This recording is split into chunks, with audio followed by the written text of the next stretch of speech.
एक बार मैंने देखा, पिछले कई दिनों से मेरा 5 वर्षीय पुत्र लॉन में मिट्टी से भरे एक गहरे गड्ढे में दिन में 3-4 बार नियमित पानी डाल रहा था। एक बार मैंने देखा, पिछले कई दिनों से मेरा 5 वर्षीय पुत्र लॉन में मिट्टी से भरे एक गड्ढे में दिन में 3-4 बार नियमित पानी डाल रहा था। वह शायद वहां कोई बीज रोप भविष्य के विशाल वृक्ष को पाल रहा था, किंतु अबोध मन से फूट पड़ी रुलाई जब उसकी मेहनत रंग न लाई, दुखी मन से पुनः मिट्टी को हटाया और एक सड़ा गला कागजी टुकड़ा जिस पर लिखा था इंसानियत मुझे लाकर दिखाया।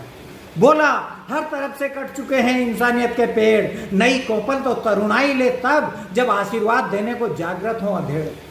सोचकर कि फिर से जिंदा करूं इंसानियत, लगाया था ये बीज, मगर इंसानियत भी है क्या चीज जिसे पहले तो पाश्चात्य संस्कृति भगा ले गई और अब प्रकृति भी दगा दे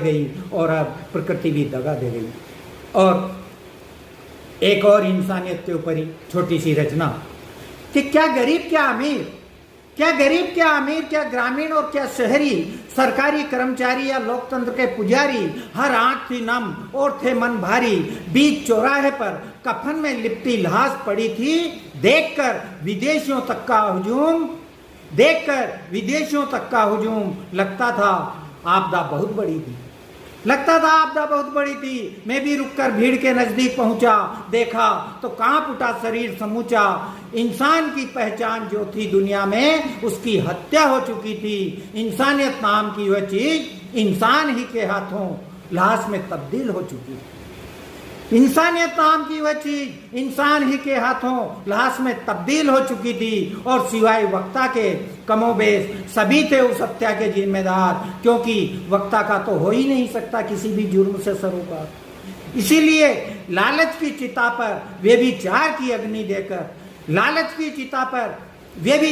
अग्नि देकर भ्रष्टाचार की राह यमलोक पहुंचाने को होड़ मची थी प्रत्येक वक्ता में। इंसानियत को कंधा देकर यथा शीघ्र शमशान पहुंचाने को क्या सीन था, इंसान के कंधों पर थी इंसानियत की लाश।